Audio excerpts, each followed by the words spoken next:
Every generation faces tyranny. Every generation faces corruption, and is forced to stand up against it or become enslaved. Our ancestors fought and died so that we'd have the little bit of liberty we have now. It is a sacred treasure. And from liberty comes all prosperity. The human race is depending on all of you out there that are seeing this information to educate yourself on the facts presented in this film and then to take action. We've got to forget about Washington, D.C. I think Washington, D.C. is too far gone. It's a cesspool of iniquity. I think it's totally and thoroughly corrupt. It doesn't matter which party you put in charge of the White House or Congress. Nothing of substance changes. I really think the power and strength of the people rests where it always has rested, and that is with the states.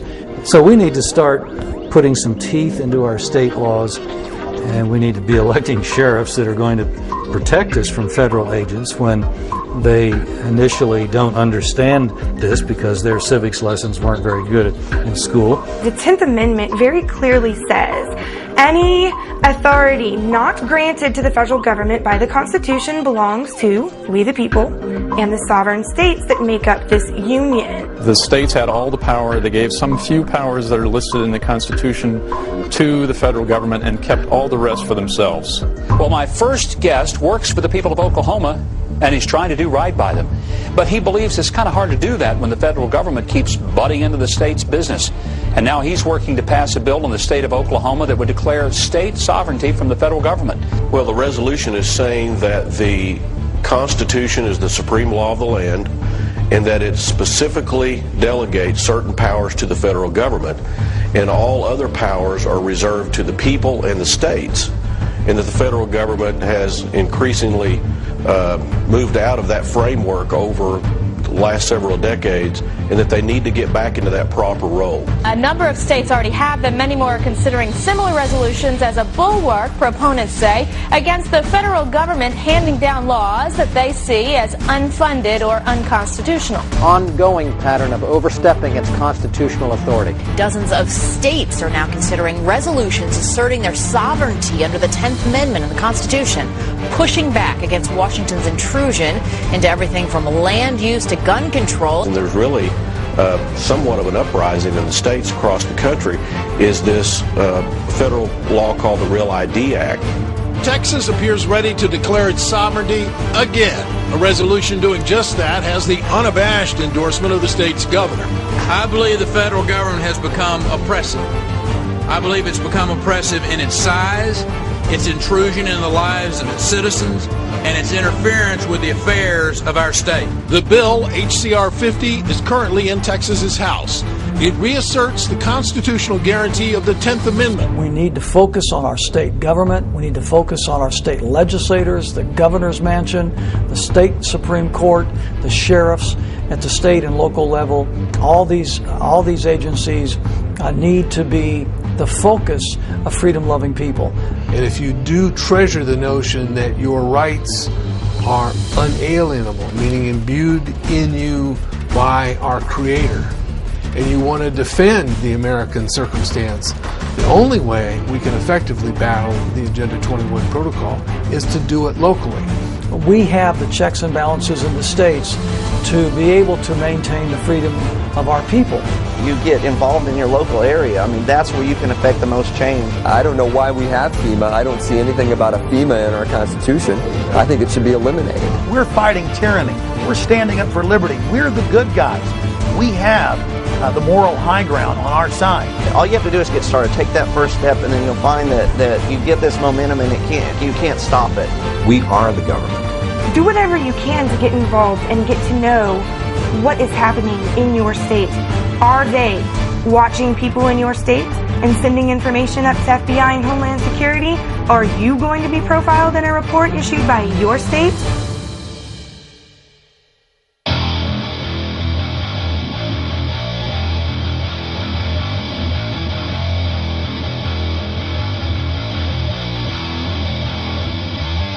Just be alert, study your Constitution, learn all you can. I think there's certain basic organic documents that you need to become familiar with. I would start with the Mayflower Compact. The next one I would urge you to read is Patrick Henry's famous speech where he ended by saying, "Give me liberty or give me death." Certainly the Declaration of Independence is one it's a philosophical framework. The Constitution came along after that to be actually the blueprint or the framework of a building built upon the ideas espoused in the Declaration of Independence. You must read the Federalist Papers and the Anti-Federalist Papers, Northwest Ordinance, George Washington's Farewell Address. These are the organic documents from which we came, and it basically expressed who we were when we attained to greatness. It's who we need to go back to. On top of that, there are many other really important books to read to understand your enemy. And I would suggest The Shadows of Power by James Perloff, Creature from Jekyll Island by G. Edward Griffin. Another one actually written by one of the enemies, in my opinion, is Carol Quigley's Tragedy and Hope. So read those books, study and all to know what we are, but also equip yourself with understanding of who your enemy is, because we're in a struggle for our future at this point in time. I am now working at a network that will follow through on a story. I am not a journalist. I'm just a guy who cares. I'm sorry. I'm just a guy who cares an awful lot about my country. And I think you do too. But sometimes, for political reasons or whatever reasons, people just won't follow a story. I have to tell you, I'm doing a story tonight that I wanted to debunk these FEMA camps. I'm tired of hearing. You know about them? Sure. I'm tired of hearing them. I wanted to debunk them. Well, we've now for several days done research on them. I can't debunk them. And we're going to carry the story tonight. I don't know anything about them. So. It is our government. If you trust our government, it's fine. If you have any kind of fear that we might be headed towards a totalitarian state, look out. I've been watching Glenn Beck for a long time, and I saw him say that Ron Paul supporters are basically all terrorists and that the Army should watch Ron Paul supporters. Then he became Ron Paul's biggest buddy. I watched him come out repeatedly and demonize the 9/11 Truth Movement or anybody who questioned anything the government did. And then when he said he was going to expose the FEMA camps and he thought they were real, I said, look out, folks, this is his MO. He acts like he's on our side. He acts like he's really investigating. And then he sucker punches you once he's gotten your confidence. Popular Mechanics, they did an incredible job in the writing of the definitive debunking of the 9/11 conspiracy that everybody knows now is not true because of Popular Mechanics, except Rosie O'Donnell. James is here now to do the same with the FEMA camps. He specifically was going to build a straw man argument and go after some of the fake stories of false FEMA camps like the Amtrak train station. This is an Amtrak repair facility in Beech Grove, Indiana. The woman who made this video initially claims that it's some kind of American Auschwitz and they've outfitted buildings with gas and they've got these strange turnstiles. In fact, it is a repair facility. They're repairing trains in there. Well, trains, I believe Auschwitz had trains. I'm just saying, Jim. Oh, yes, there are real FEMA camps, and there are bills and legislation, and Americans have even been held in FEMA camps before during demonstrations in Seattle.